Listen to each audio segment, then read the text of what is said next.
All right, so it's been a little while since we went fishing, a few weeks, but we did get hit with a hurricane. Honestly, we fared pretty well. My house and all my immediate family done pretty good. There's a bunch of trees down. I mean, a lot. Bunch of cleanup we had to do, but nothing got hit real bad, nothing worth note. So we hung in there pretty well, and I'm sure, as you've seen in the beginning of the video, this place is a mess. Lots of down power lines. The trees falling on them was ridiculous. I really didn't think we'd have power for a while, but there was a lot of help showed up, and it's going pretty quickly. We were only without power for 5 days, and with how it looked right after the storm, I thought it'd be at least 2 weeks, if not longer. So that's really awesome to see. Thanks to everybody who came down and helped on the cleanup, and the linemen and everybody else. If any of y'all are watching this, it made everything go a lot quicker. I know that the boat ramps, I don't think, are open down toward Keaton, Steenhatchee area. I think they still got them closed. But I heard if you go west, that the storm didn't hit it too bad. So that's where I'm gonna go today. Me and one of my other brothers, Jordan. Actually, I don't think he's ever been in a video, but he's gonna go fishing with me today. Maya's not feeling too good. We're gonna head down there and try to do some fishing on the Gulf. I ain't heard nothing about it. Ain't really been nobody going. We're gonna go see if the hurricane had any effect on the fish bite. It is September, and the bite usually gets better in September. So hopefully something's happening. Got a little bit of floating grass out here, and the water is murky as expected. Starting out on the grass line, we got a real high tide to work with. Pretty day all except for that bad thunderstorm over there, but it looks like it's moving south, so we came north. There's Jordan. I don't think he's ever been in a video. Yeah. Have you? Yeah, one video. We both got the chartreuse spoons tied on. Try to catch a red real quick. Gonna run the grass line while it's high tide. I got shrimp in there in case the reds are being uncooperative. We're just gonna see what's biting. Well, we crawled up into one of our old trusty creeks. We got a good hole. It's usually good for at least a few reds. Man, it got rough out there. The weather said it was gonna be less than 5-mile-an-hour winds out here today, and they lied. It's 15 to 20. It's kind of hard to tell. It's white capping. Not even 100 yards off the grass line. You can't run this boat in white caps. I was planning on artificial fishing for a while before we tried to crawl up in the creek, but you can't do it out there, getting beat to death. We should be able to catch something. Got some shrimp. Gonna throw it on bottom right here. Try to catch a few shiners, throw down. We should end up with a few reds. There's tons of bait fish. There's some swimming by us now. Hopefully there's fish in here. If not, we got a few more holes we can check out. All right, so I usually just put lead heads on when I throw these shrimp out, but I forgot to get some, so got a little circle hook, 2 little split shots. They ain't little, they're actually pretty big split shots. Luckily I had those in here. Just gonna toss it out and let it soak. We'll probably try to catch us a pinfish or 2 on that little rod. Use them as bait too. Yes. Oh, they usually stick their nose up a lot. I don't know how long they can hold it. Maybe they just don't like to. Why they get hit by so many boats? They don't really stay that far deep either. Oh God, big old shiners just chased it. Huge ones. Bruh, why wouldn't they bite it when it was on bottom? Those things was hand-sized ones. They wanted it. Right? There he is. Oh wow. Hey Jordan, I got us a whole live one if you want to throw him out there live. Yeah, I wish. Throw him out and let him swim around on bottom out there.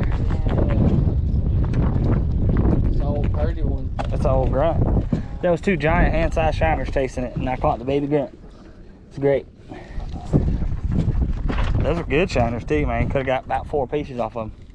That one right here is, you know, if you think about it, they have the same, there he is. They have about the good same Lord. Color as a mangrove. That's what I was going. Yeah, they're kind of close, ain't they? Yeah, it's just different patterns. That's a grunt though. Now we got some cut bait. Oh, yeah, you know it's a grunt. Feels like it's still alive. I'm gonna toss it back there. Check on it. Actually. Oh, you got it? Yeah. Is that a trout? Yeah. Heck yeah. That was on the live one. Where's our net? It's coming right there. Gonna need that net. Heck yeah. A little live grunt. Oh, yeah, good. I can't even get the dang net, man. Oh, nope. You're gonna have to flip him. We ain't got there's another one. Really? Yeah, he was swimming right beside him. 2 trout in a creek? That's pretty rare. Or at least during the heat of the summer. Ready? Yeah, you're gonna have to flip him. Yep. Oh, that's a big old trout to be flipping. It's a little bigger in the air. You did. Man, that net's tangled under there. You know, I always do that. Because we've been freshwater fishing the last few times and we don't use the net. You don't need it, yeah. Everything gets tossed on top of it. We'll have to dig that thing out. That little live grunt got him for you. Yeah. I knew he had to be in the league, right there at legal if he ate that somewhere. Good stuff, Jordan. Good stuff. Pretty good sign. Yeah, he's not a giant, that grunt. He swallowed the whole thing, didn't he? Yeah, he did.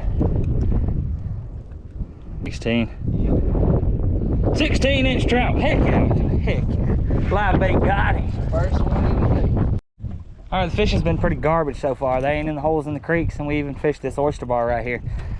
So we're about to drift for a little ways since the wind kind of calmed down a little bit. It's still blowing, but got a shrimp on a cork. Jordan has the same thing.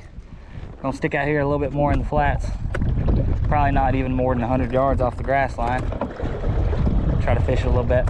See if the reds are out here, because they dang sure ain't in the creek.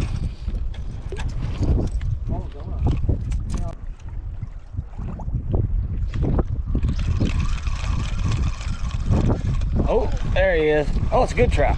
Still got him? Yeah. On the shrimp, son. I seen his yellow mouth. It's definitely a trout. I'm gonna start slowly pulling. That's a red, buddy. Is it? Yeah. Dang. Dude, I swore I seen that's trout. It's a gator trout. No, it is a trout. That's some guy. It's a good trout, dude. There's something behind you. Is there another trout? Probably is. Let him fight. Let him fight. The last ones we seen. Oh no. There was two in the last herd we seen too. But I think this is just. I think he's gone, yeah. But he was. There was two, yeah. It's a solid trout. Had to lift him up a little bit. I can't see. It's dark. Jordan. Yes, sir. Let's go. Thought we was after reds. We'll take some trout though. Just let it down. Double trout. That's about a 17 right there, Jordan. Hey, getting slowly up there. Got an old 17 on the shrimp on the cork. We'll take that all day. Seems like trout might be moved in a little closer than they was last time I was out here. 18 and a half. That's a good one. 18 and a half. That's a beauty. Beauty. Size right there, huh? 18 and a half. My line's so frayed. That would have broke. Oh, God. Oh, there he is. Hit the water. Is that a needlefish? No, that's a little ladyfish. Is that a baby lady? Yeah. Hey, that's some good cut bait. That's a nugget of a lady. I ain't never seen a ladyfish that small. One that small, bro. Huh, Jordan. We got good bait now. Heck yeah, good cut bait. What the? We can hook it on this other pole and let it drift bottom behind us. Yep, that's a good idea. This is the best bait you can have right here. Cut a old fillet off of it and let it drift on that other rod behind the boat. Heck yeah. That was the last thing I was expecting. A little tiny little thing. Hoping to get us at the mouth of it where we drift in. Like, we're hoping to get where the boat will drift straight to it. It looks like we drift pretty close right here. If you want to stop and see. Oh. Yeah, I seen that. Oh, you got it. I do got it. Lady. That's a little lady. Why are they so tiny? That one's not that small. That's a normal lady. Yeah, that's a normal size lady. Yeah, he's kind of small. But it's a normal. Ah! Already got a cut on my hand. Making my line hit it. It's your lucky day. We don't need no more bait. And I hooked you right in the top of the lip. If you quit flipping, you go free. That's a perfect little hook set right in the jaw. Yeah, top of the jaw. Everything that I've hooked on that sucker hook has been right there in the perfect. Codfish. Well, that was a pretty slow day, but the wind, we was fighting the wind the whole time. The first 30-45 minutes was pretty good. It was slick out there. We didn't catch nothing. We tried to pick up some reds in close at the start, but it seems to me like if we could have moved out to 3 or 4 foot of water where it started to clear up a little bit, we probably could have caught a bunch of trout. We caught 2 trout, one in a creek and one on the flats, only 100 yards off the shore. And there's a lot of fresh water being pushed out in that Gulf right now. That's why it's so dark after that storm. And the trout usually don't hang out in that polluted water like that very often. When there's a lot of fresh water in it, they move out. So if we could have moved out a little bit to where the trout tend to stay at when the water's like that, we probably could have caught a bunch more. It's a really good sign that we caught those 2. But the waves was not going to let us go out that deep. The wind was pushing us back in, and we just packed it up and went on in. Not too bad a day for how windy it was, so hope y'all liked the video. Thank y'all for watching.